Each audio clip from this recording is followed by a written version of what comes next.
সেই তৃষ্ণা আমরা কিছুটা হলে অনুভব করেছি হাদির জানাজার মধ্যে এত লক্ষ লক্ষ মানুষের এই উপস্থিতির মধ্য দিয়ে। আমরা শুধু একটি কথাই বলতে চাই, আমাদের আরো হাজার হাজার শত শত হাদির প্রয়োজন, আমাদের ঘরে ঘরে হাদির প্রয়োজন।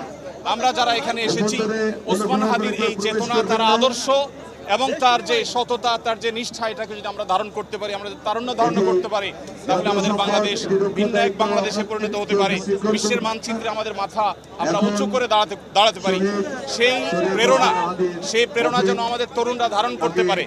হাদির আদর্শকে যেন আমরা প্রত্যেকে বুকে ধারণ করতে পারি এবং আমাদের প্রিয় স্বদেশকে, এদেশের স্বাধীনতা, সার্বভৌমত্ব, ন্যায় বিচার, এদেশের উন্নতি অগ্রগতির জন্য আমরা সবাই যেন যার যার জায়গা থেকে সর্বোচ্চ শ্রম, মেধা, জীবন, যৌবন সব আমরা প্রমাণ করতে পারি। সেই শিক্ষা যেন আমরা ধারণ করতে পারি, এটাই হলো একমাত্র চাওয়া। আমি দোয়া করি আল্লাহ তাআলা ওসমান হাদিকে শাহাদাতের সর্বোচ্চ মাকাম দান করুন এবং সেই সাথে ওসমান হাদির যে প্রেরণা, তার যে আদর্শ, তার যে চেতনা, সেটা যেন এই দেশে, এদেশের বিভিন্ন প্রান্তে প্রান্তরে যেন যুগ যুগ ধরে, শতাব্দীর পর শতাব্দী ধরে যেন টিকে থাকে, বেঁচে থাকে। স্বাধীনতা, সার্বভৌমত্বকে ধারণ করবার মতো তারুণ্য যেন আমাদেরকে আরো উজ্জীবিত করে, আরো প্রাণিত করে। আমরা আরো বহু ওসমান হাদি আল্লাহর কাছে কামনা করি।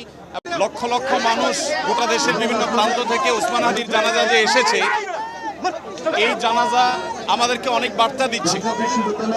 বাংলাদেশ তৃষ্ণার্ত পাখির মতো অপেক্ষা করছে এমন কিছু মানুষের, যে মানুষগুলো এদেশের স্বাধীনতা, সার্বভৌমত্বের জন্য, ইনসাফ এবং ন্যায় বিচার প্রতিষ্ঠা করবার জন্য, জনগণের অধিকার আদায় করার জন্য নিজের সর্বোচ্চ শক্তিকে যারা আল্লাহর রাহে কোরবান করবে, এরকম কিছু তরুণের জন্য গোটা দেশের মানুষ অপেক্ষা করছে।